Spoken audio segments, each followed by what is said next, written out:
ধন্যবাদ ধন্যবাদ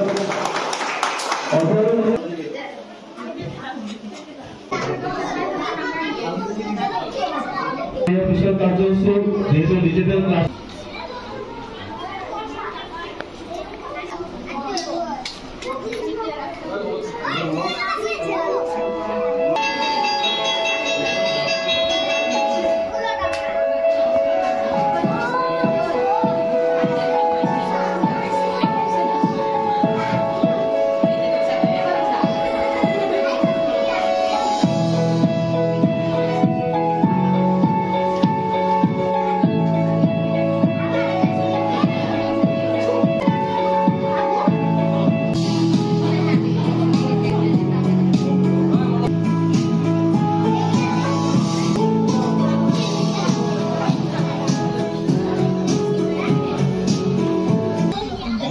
জাতীয় বিদ্যালয় পৰ্যক্ষম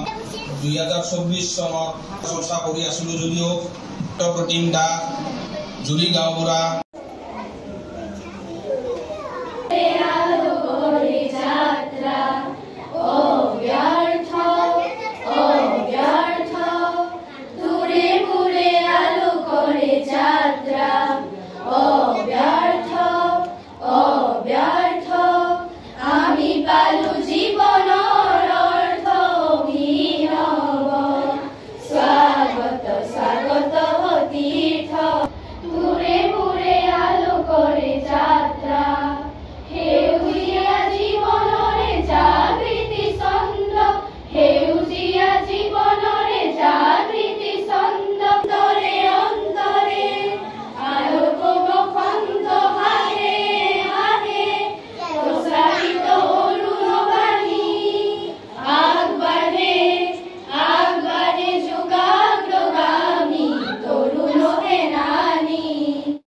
হয় নমস্কাৰ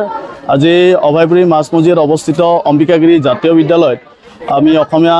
মাধ্যমৰ বিদ্যালয়ত আজি পোনপ্ৰথমভাৱে আমি ডিজিটেল ক্লাছৰুমৰ আজি শুভ উদ্বোধনী কৰা হ'ল আৰু আমি এই শ্ৰেণীটো বিশেষকৈ অংকুৰ প্ৰাক প্ৰাথমিক আমি অহাকালিৰ পৰা তাতে আমি তেওঁলোকক ডিজিটেলি ক্লাছ পাঠদান দিয়াৰ আৰম্ভ কৰিম আৰু লগতে যিখিনি আমাৰ বাকী শ্ৰেণী থাকিব দশম শ্ৰেণীলৈকে আমি সাপ্তাহিক তেওঁলোকক এটি সেশন দিয়াৰ ব্যৱস্থা আমি লৈছোঁ এইভাবে আমি আগবাঢ়িম আৰু সেইকাৰণে আজি আমি এই ক্লাছৰুমটো আমি শুভ উদ্বোধনী কৰিলোঁ আমি ভাবিছোঁ যেহেতু এতিয়া আধুনিক যুগৰ লগত খাপ খোৱাকৈ আমিও এই ব্যৱস্থাটো এইকাৰণে লৈছোঁ কাৰণ ল'ৰা ছোৱালী যেতিয়া এতিয়া নতুন এটা যুগত তেওঁলোকে খোজ দিছে আৰু ডিজিটেলি মই ভাবোঁ তেওঁলোকে টিভিত এটা বস্তু প্ৰেক্টিকেলি দেখি যিটো মনোযোগেৰে তেওঁলোকে শুনিব বা যিটো মনোযোগেৰে চাব তেওঁলোকে কিতাপৰ লগতে সেই বস্তুখিনি প্ৰেক্টিকেলি মনত ৰাখিব বুলি মই আশা কৰিছোঁ যেন আমি এই ভাৱত বা এইটো চিন্তাত আমি উপকৃত হওঁ।